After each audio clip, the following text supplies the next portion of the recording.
welcome back to my YouTube channel. ඉතින් ඔයාලට කොහොමද? මම හිතනවා ඔයාලා හොඳින් ඇති කියලා. සදර්න් යුරෝප් වල ලස්සන රටක ලස්සන සිටි එකක් බලන්න ඔයාලව එක්කගෙන යන්න තමයි මේ හදන්නේ. ඉතින් ඒ සිටි එක තමයි ලිස්බන් සිටි එක.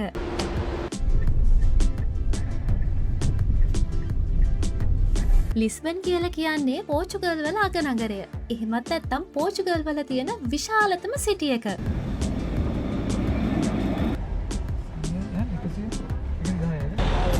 පෝර්චුගල් ගැන කියනකොට ලංකාවේ අපිට පොඩි සමීප බවක් දැනෙනවා. ඒකට හේතුව අපේ ඉතිහාසය ඇතුලේ පෘතුගීසීන් ගැන ලොකු කතාවක් තියෙන නිසා.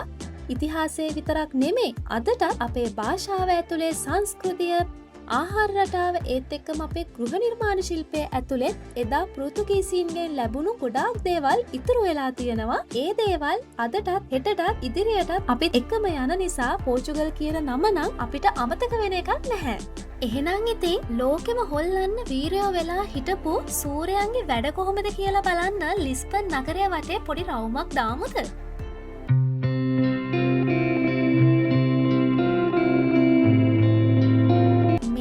ලිස්බන් වල පළවෙනි දවස. අපි ලිස්බන් වලට ආවේ මීට කලින් දවසේ රෑ. කොහොම හරි පළවෙනි දවසේම ලිස්බන් සිටි එකේ ඇවිදලා කරලා සිටි එක එක්ස්ප්ලෝර් කරන්නේ නැතුව සිටි එකෙන් ටිකක් ඈතට ගිහිල්ලා වෙන පැත්තක් එක්ස්ප්ලෝර් කරනවා කියලා අපි හිතුවා.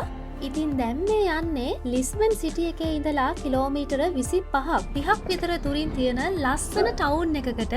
මේ ටවුන් එකේ නම තමයි සින්ට්‍රා. මේ ටවුන් එකේ තියෙනවා ලස්සන මවුන්ටන් රේන්ජ් එකක්. ඒකට කියනවා සින්ට්‍රා මවුන්ටන්ස් කියලා. මේ මවුන්ටන් රේන්ජ් එකේ තියෙනවා ලස්සන කාසල්ස් දෙකක්. ඒ කාසල්ස් දෙක බලන්න තමයි අපි මේ යන්නේ. මේ කාසල්ස් ඒරියා එක ෆේමස් ටුවරිස්ට් ඩෙස්ටිනේෂන් එකක් නිසා මෙතෙන්ට පබ්ලික් ට්‍රාන්ස්පෝර්ට් ඇක්සස් තියෙනවා ලිස්බන් සෙන්ටර් එකේ ඉඳලා.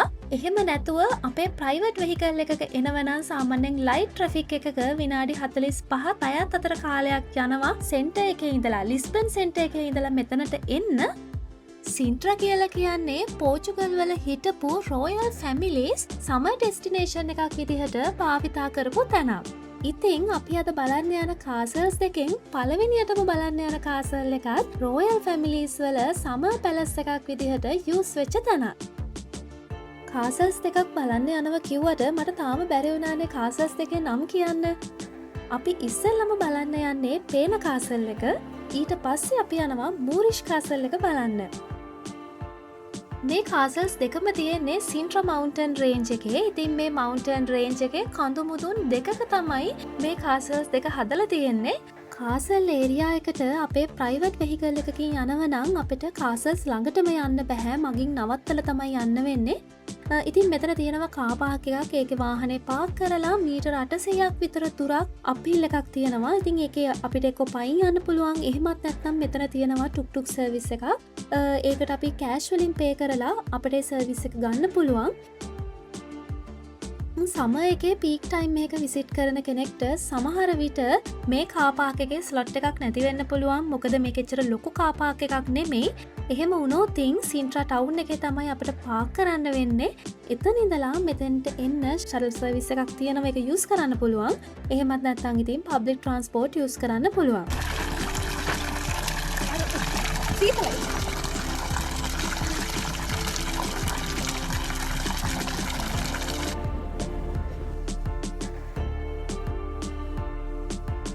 අපි මේ ගමන ගියේ සමර් එක පටන් ගන්න කලින්. ඒක නිසා ලොකු ක්‍රවුඩ් එකක් හිටියේ නැහැ. ඉතින් කාර් පාක් එක ළඟ ඉඳලා කාසල් එක ළඟට අපි පයින්ම යන්න තීරණය කරා.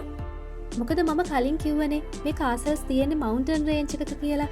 ඉතින් උඩට යන්න වටපිටාවේ හරිම ලස්සන view එකක් තියෙන්නේ. ඒක නිසා තමයි මේ ලස්සන view එකත් බලාගෙන ඇවිදගෙන යන්න හිතුවේ.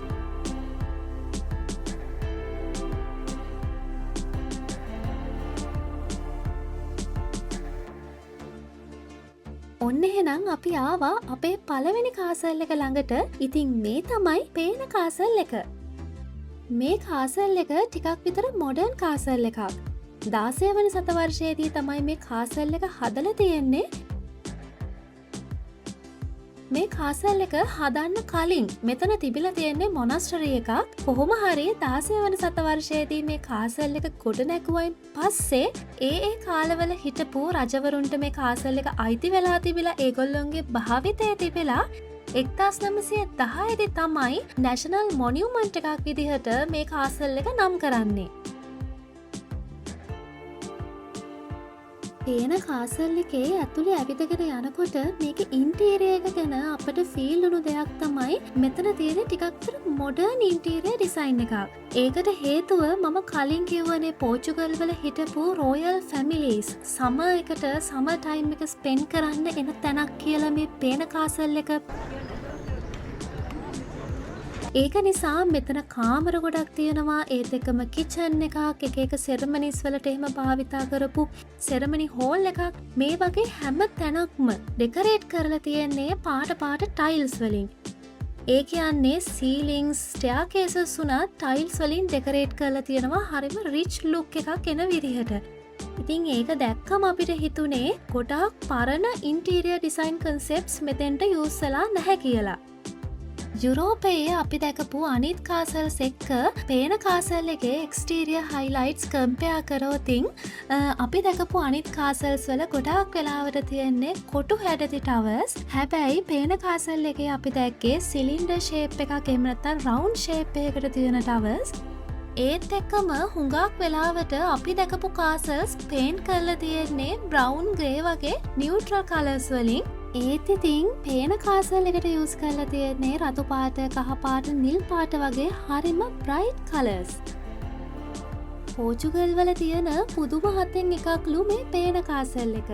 ඉතින් මේ කාසල් එක UNESCO World Heritage Site list එකටත් ඇතුළත් වෙලා තියෙනවා. කොහොම හරි අද වෙනකොටත් ස්ටේට් සෙරමනීස් වලට භාවිතා වෙන කාසල් එකක් තමයි මේ පේන කාසල් එක. මම මේ වීඩියෝ එකේ මුලින් මෙන්ෂන් කරා මේ කාසල් එක හදන්න කලින් මෙතන තිබුණේ මොනස්ටරි එකක් කියලා. ඉතින් ඒ මොනස්ටරි එකේ තිබුණු චැපල් එක, එතකොට ඩයිනින් රූම් එක ඒ විදිහටම මේ කාසල් එකට එම්බෙඩ් කරලා තියෙනවා. මේ කාසල් එක වටේට හෙක්ටයාර් 200ක විතර ස්පෑන් වුණු ගාඩන් එකක් තියෙනවා. ස්ප්‍රිං එකට, සමර් එකට එහෙම මල් පිපුනම ඒ ගාඩන් එක හරිම ලස්සනයි. මගේ මේ වීඩියෝ එක බලපු කෙනෙක්ට කවදක හරි මේ කාසල් එක බලන්න යන්න හිතුණු නම් මෙන්න මේ විස්තර ටික ඔයාට.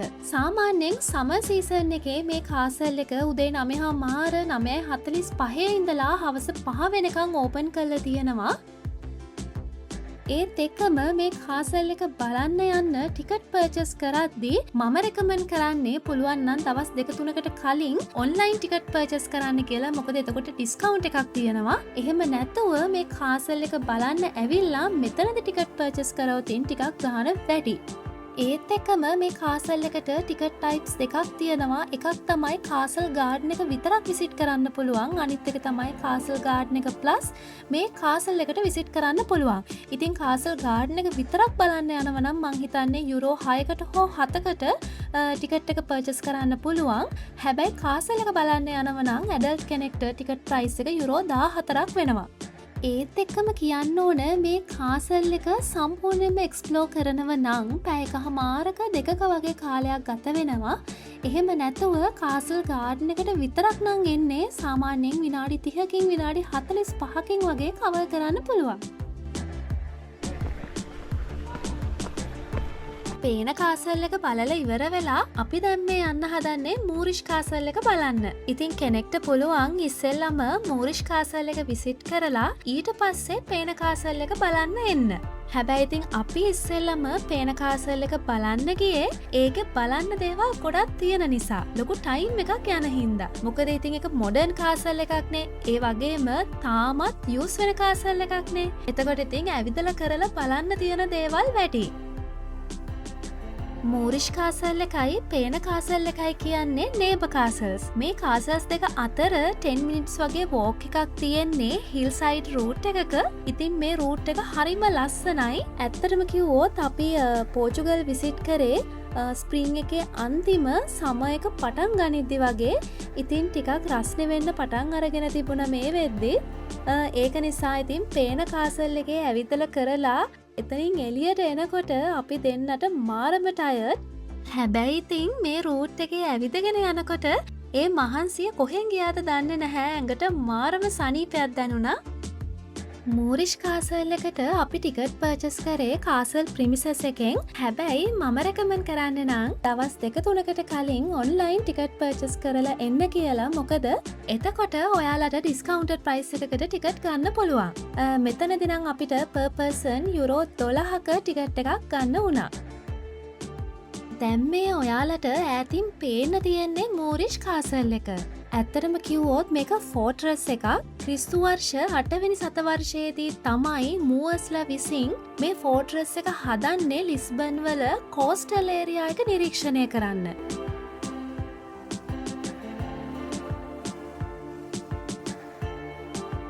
මූවර්ස් කියලා කියන්නේ නෝර්ත් ඇමරිකන් මුස්ලිම් නැෂනලිටි එක හඳුන්වන්න දාපු කල්චරල් ලේබල් එකක්.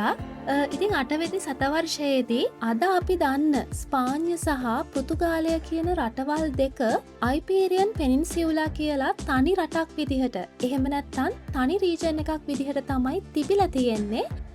ඉතින් මේ රීජන් එක කන්ට්‍රෝල් කරලා තියෙන්නේ මූවර්ස්ලා විසින්. ඒ කාලේ එයාලගේ බලකොටුවක් විදිහට තමයි මෙතන භාවිතා වෙලා තියෙන්නේ. ඒක නිසා තමයි ඉතින් මෙතනට මූරිෂ් කියන නම ලැබිලා තියෙන්නේ.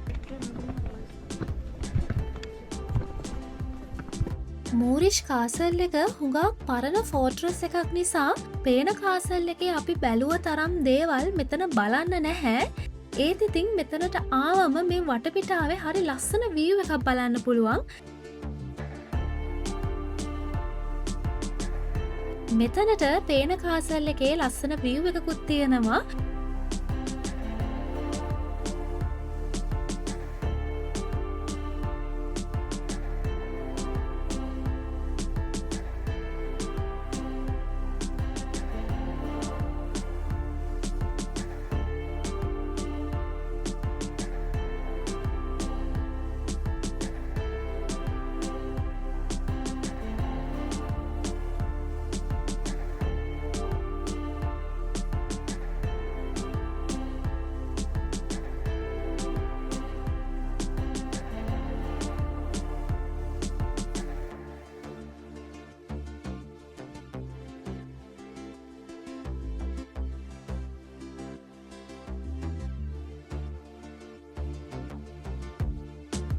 මට මතක නැහැ හරියටම මේ කාසල්ස් දෙකෙන් කොතනද කියලා එක තැනක මෙන්ෂන් කරලා තිබුණා. පේන කාසල් එක හදනකොට මේ මූරිෂ් කාසල් එකේ ලස්සන සයිට්ස් එහෙම යාළගේ ප්ලෑන් එකට ඉන්ක්ලූඩ් කරලා තියෙනවලු. එතකොට ඉතින් රොයල් ෆැමිලි එකට යාළගේ ලෙෂර් ටයිම් එක ස්පෙන්ඩ් කරන්න පේන කාසල් එකට ආවම මේ ලස්සන බලාගෙනම කාලය ගත කරන්න පුළුවන් නිසා.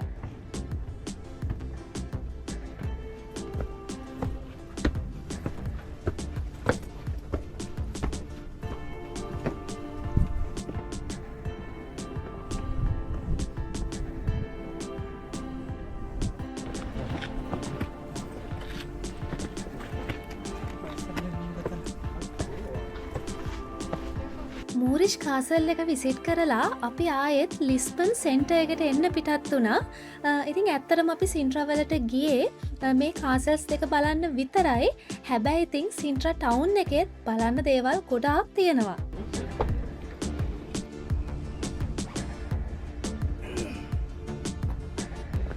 ලිස්බන් වල අපි නතර වෙලා හිටපු Airbnb එකට ඇවිත් පොඩි චේන්ජ් එකක් දාගෙන ඊට පස්සේ අපි ගියා රෑට කෑම කන්න. අපිට හිතුණා මේ දවසේ ලෝකල් රෙස්ටොරන්ට් එකක් try කරන්න ඕනි කියලා. ඒත් එක්කම අපිට ආසාවක් ආවා පෝර්චුගල් ආවම ස්නේල්ස් ලව ටේස්ට් කරලා බලන්න. අපි සාමාන්‍යයෙන් මේ වගේ රටකට ගියාම ඒ රටේ ට්‍රැඩිෂනල් කෑමක් try කරන්න හරි කැමති. පෝර්චුගල් වල සමර් සීසන් එකට තමයි ස්නේල්ස් ලව හුඟක්ම ෆේමස්. ඉතින් ගොඩාක් වෙලාවට කට්ටිය බියර් බොන ගමන් ස්නැක් එකක් විදිහට තමයි ස්නේල්ස්ලා ටේස්ට් කරන්නේ. ඇත්තටම අපිට නම් ඒක හොඳ ෆුඩ් එක්ස්පීරියන්ස් එකක්. ඒක ටේස්ට් එක ගැන කිව්වොත් ඉතින් කියන්න විශේෂ රහකුත් නැහැ, රහ නැත්තේත් නැහැ. ෂේප් ඉතින්.